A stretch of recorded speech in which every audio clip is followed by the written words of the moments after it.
Madam, आपके शेर और मेरे शेरों में फर्क है। मेरे दोनों शेर जंगल के हैं जो दहाड़ते हैं।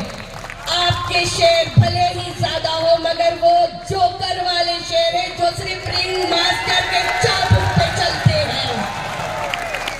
तो गलती से भी मत कहिए। और मैंने तो शेर की बात कही, आपने तो सीधा नाम ले लिया, तो इससे ही पता चल जाता है कि आपको पता है कि असली शेर जंगल के कौन हैं। आज अगर आपको पता है तो संसद के अंदर सबसे ज्यादा प्रश्न पूछने वाले भी अगर कोई है तो हमारे ही जंगल के दो शेर हैं। अनपढ़ थोड़ी है, चाय वाले थोड़ी है, पढ़े लिखों को हमने अपना लीडर बनाया है। औरंगाबाद के लाडले खासदार और महाराष्ट्र के शेर सैयद इम्तियाज जलील साहब, हमारे महाराष्ट्र के महासचिव, विदर्भ के अध्यक्ष और चंद्रपुर के सिटी प्रेसिडेंट, डिस्ट्रिक्ट प्रेसिडेंट और यहाँ उपस्थित आप सभी को मेरा कीर्ति डोंगरे का जय भारत और जय संविधान। आज यहाँ आप सब एकत्रित हुए हैं हमारे खासदार साहब को सुनने के लिए, जिन्हें आप हमेशा टीवी पे सुनते आए या फिर आप अपने मोबाइल पे सुनते थे, मगर आज लाइव सुनने के लिए आए हैं। पर उससे पहले हम सब जो यहाँ पे MIM के लीडर बन रहे हैं, हम लीडर बन रहे हैं, तो हमको भी मौका मिलता है कि हमारे शेरों के बारे में हम कुछ कहें। आज यहाँ जितने भी मुझसे पहले जितने भी हमारे लीडर आए हैं, सबने ये बात कही है कि पिछले 70 सालों से हमारी क्या हालत रही हुई है। 70 सालों की हालत के ऊपर तो मैं अब बात नहीं करूंगी, मगर हाँ एक कहानी जरूर बताती हूँ, शायद उस कहानी से आप कुछ समझ पाए। यहाँ जितने भी बड़े बुजुर्ग, जितने भी महिलाएं हमारी बैठी हुई है, जितने भी लोग यहाँ उपस्थित हैं, और मुझे यहाँ से जितने भी सुनने वाले लोग हैं जो अपने घरों में ही बैठे हो, मगर आज जो कहानी मैं बता रही हूँ इसे जरा ध्यान से सुनिए और समझिए। हम सब के घर में बच्चे हैं, है ना? हाँ या ना? जोर से बोलिए। हम सब के घर में बच्चे हैं। उन बच्चों को हम क्या सीख देते हैं, हम क्या तालीम देते हैं? सही और गलत कैसे पहचानना, सही और गलत के रास्ते पे कैसे चलना, गलत क्या है, सही क्या है, ये हम सब कंटिन्यू अपने बच्चों को बताते हैं। उसी तरह भारत के अंदर हमारे लिए एक बड़े जो बच्चे के हमें अपना बच्चा समझ के सही और गलत की राह बताते हैं, वो है हमारे ऑल इंडिया मजलिस इत्तेहादुल मुस्लिमीन के बैरिस्टर असदुद्दीन ओवैसी साहब और हमारे बड़े भाई इम्तियाज जलील साहब। उनके लिए हम वो बच्चे हैं जिन्हें वो बार बार हर बार लगातार सही क्या है, गलत क्या है, हमारे साथ कैसा व्यवहार हो रहा है, हमारे आने वाले समय में हमारे दिन कितने बुरे हो सकते हैं, ये हमें बार बार समझाते हैं। मगर हम थोड़े जिद्दी बच्चे में आते हैं। पता नहीं वोट के वक्त हमें क्या हो जाता है कि हम फिर वो 70 साल के जो पंजे के ऊपर निशान जाके बटन दबाते हैं वही करते हुए आते हैं। पर इस बार आप अपने दिलो दिमाग में ये छाप डाल दो, आपका, हम सबका, यहाँ तक SC ST OBC जितने भी अल्पसंख्यक या फिर जो अपने आप को जरा उच्च स्तरीय पे मानते हैं, उनके लिए भी सिर्फ और सिर्फ आने वाले समय में आवाज अगर उठाएगी तो वो सिर्फ मजलिस इत्तेहादुल मुस्लिमीन ही है। आप सबको ये बात समझना होगा। आने वाले समय के लिए अपने आप को तैयार करना होगा, अपने लीडर को आपको चुनना होगा। डॉक्टर बाबा साहब अंबेडकर 6 दिसंबर 1956 में चले गए, आज से लगभग 68 साल पहले। मगर मरने से पहले उन्होंने एक बात कही थी, आप मुसलमानों को आपका लीडर बनाना होगा, वरना आने वाला समय आपके लिए बहुत बुरा हो सकता है। 70 साल से ज्यादा इस बात को हो गया है, क्योंकि डॉक्टर बाबा साहब अम्बेडकर को गए हुए ही 68 साल हो गए। क्या फिर भी अभी तक हम इस बात को नहीं समझ पाए? मजलिस-ए-इत्तेहादुल मुस्लिमीन आपका साथ कभी नहीं छोड़ेगी, आपके बीच हमेशा आएगी, आपके साथ हमेशा खड़ी रहेगी। चाहे आप मजलिस का साथ दे या ना दे, मगर मजलिस आपके साथ हमेशा रहेगी। पर क्या आपका फर्ज नहीं बनता कि आपको एक बार, सिर्फ एक बार मजलिस का साथ देना चाहिए? आपके एक बार का साथ मजलिस को मिल गया ना, तो अगली बार, जैसे हमारे अमान भाई ने बताया है, कि आपके दिलों में इस तरीके से घर बना देंगे कि अगली बार आपको सोचना नहीं पड़ेगा और ना ही हमें कहना पड़ेगा।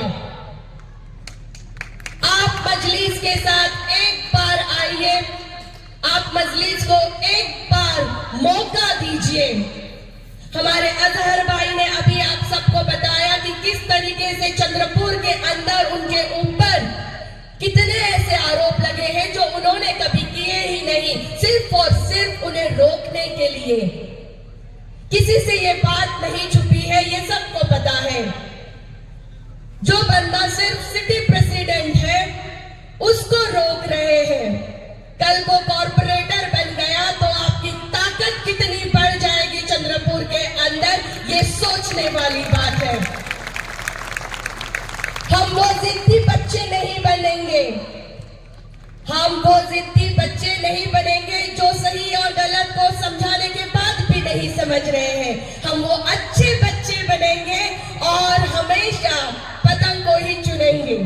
आज यहाँ से जाते वक्त अपने दिमाग में ये बात बिल्कुल लेके जाइए कि आप वो अच्छे बच्चे बनेंगे जो अपने बड़े बुजुर्ग की बात सुनते हैं, क्योंकि बड़े बुजुर्ग आपके लिए बात कह रहे हैं तो सही कह रहे हैं, उसी तरह जिस तरह से आप अपने घर के बच्चों को बताते हैं। ये जो हमारा एक स्लोगन है, देखो देखो कौन आया, शेर आया, शेर आया, इस पे मैं एक कहानी है हमारी, मतलब जो रियल है, एक्चुअली मैं वो बताना चाहती हूँ।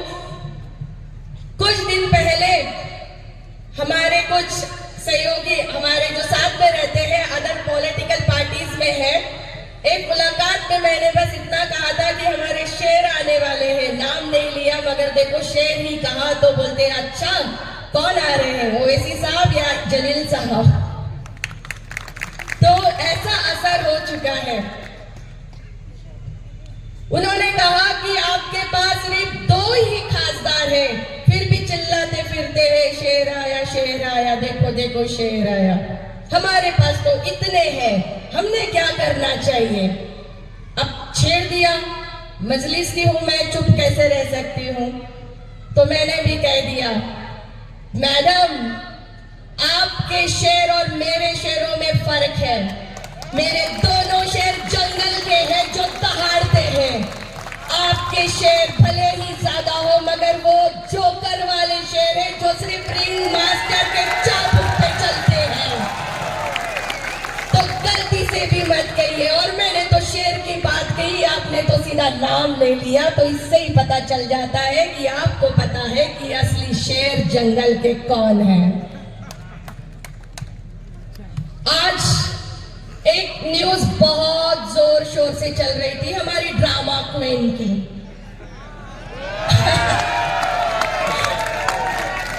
देखा, मैंने नाम भी नहीं लिया। तो हमारी ड्रामा क्वीन जो शायद उसके ही घर अमरावती में कहीं गुम हो गई थी, आज हमारे शेर का नाम लेके महाराष्ट्र पे छा रही है। और ड्रामा क्वीन है क्योंकि एक्टर है। और एक्टिंग भी देखो ना कैसे कर रही थी। जिस वक्त वो मंच पे खड़ी थी और बोल रही थी कि हाँ वो कौन है, उनका नाम क्या है। भाई क्यों एक्टिंग कर रहे हो? आप तो प्रिपरेशन करके आए हो, आपको नाम वाम सब पता है, फिर भी एक्टिंग कि वो कौन है। आपको नहीं पता कि वो महाराष्ट्र के वो 2 जंगल के शेर है। आपको आपकी राजनीति चमकाने के लिए, लाइमलाइट में आने के लिए हमारे शेरों की जरूरत पड़ती है। ये ताकत है। ये मैं सब आपको इसलिए बता रही हूं कि आप समझ सको। आज सिर्फ 2 है, कल को 4 होंगे, 10 होंगे, तो ताकत हमारी कितनी बढ़ जाएगी। और याद रखना, पार्लियामेंट के अंदर जो कानून बनते हैं वो सही है या गलत है, वो हमारे सभी के लिए, सभी यानी सभी भारतीयों के लिए कितना यूजफुल है, कितनी जरूरत है इन कानूनों की, इस पे चर्चा होती है और कानून लागू होता है। अगर वो हमारे लिए सही है, हमारे भविष्य के लिए सही है तो ठीक है, अगर नहीं तो उसके लिए आवाज उठाना पड़ता है। और अगर वो आवाज उठाने वाले हम वहां नहीं बिठाएंगे तो कौन आवाज उठाएगा? ये बात आपको समझनी होगी। आज अगर आपको पता है तो संसद के अंदर सबसे ज्यादा प्रश्न पूछने वाले भी अगर कोई है तो हमारे ही जंगल के 2 शेर हैं। आप सभी को ये ताकत बढ़ानी होगी। आप सभी को आज अपने आप से ये वादा करना होगा कि आने वाले समय में आपको एकजुट होके सिर्फ और सिर्फ मजलिस का साथ देना है। मजलिस हमेशा आपके साथ रहेगी। मजलिस किसी धर्म को नहीं मानती, क्योंकि ये सिर्फ और सिर्फ संवैधानिक पार्टी है और मजलिस की जो आइडियोलॉजी है वो सिर्फ और सिर्फ संवैधानिक है। हमारे बैरिस्टर, हमारे इम्तियाज साहब भी सिर्फ और सिर्फ संवैधानिक बातें करते हैं। तभी तो आज तक इन पे कोई आरोप ऐसा नहीं लगता, क्योंकि नहीं पकड़ सकते, कानून के दायरे में बात करते हैं। अनपढ़ थोड़ी है, चाय वाले थोड़ी है। पढ़े लिखों को हमने अपना लीडर बनाया है। ये बात सच है कि बहुत लोग आके बोलते हैं कि अरे कहाँ चले गए हैं आप, कौन से पार्टी में चले गए आप। बट यकीन मानिए 5 साल हो गए मुझे इस पार्टी में। मुझे बहुत प्राउड फील होता है दैट मैं कहती हूँ कि आई एम यस मजलिस की शेरनी। तो आपने कहा है, पर मैं मजलिस की वो सिपाही हूँ जिसका लीडर बैरिस्टर है, जिसका लीडर जर्नलिस्ट है, जिसके लीडरों के पास पूरी की पूरी वो ताकत है कि आपके 100 लोगों को चुप करा सकते हैं। ड्रामा क्वीन ने भी कहा था कि यहाँ आके लड़के दिखाओ, यहाँ आके जीत के दिखाओ। मैडम, जीतना और लड़ना दूर की बात है, हम कह रहे हैं बस डिबेट में आके जरा बैठ के दिखाओ, तब पता चल जाएगा आपके ही भाषा में दूध का दूध और पानी का पानी। यस, पानी का पानी। अभी समय का बहुत ज्यादा हम सबको मालूम है, आप हमारे साहब को सुनना चाह रहे हैं, समय की बहुत पाबंदी है। बस जाते जाते यही कहना चाहूंगी कि संघर्ष करने वालों की कभी हार नहीं होती और संघर्ष करने वाले हमेशा आगे बढ़ते हैं। मजलिस इत्तेहादुल मुस्लिमीन संघर्ष करने वाली पार्टी है। मजलिस इत्तेहादुल मुस्लिमीन वो पार्टी है जो आपके साथ हमेशा खड़ी रहेगी, आपके बीच में आपके लिए हमेशा तैयार रहेगी। आपको बस मजलिस का साथ देना है। इसी आशा के साथ मेरा जय भारत, जय संविधान, जय भीम, जय मीम। धन्यवाद। बहुत बहुत शुक्रिया।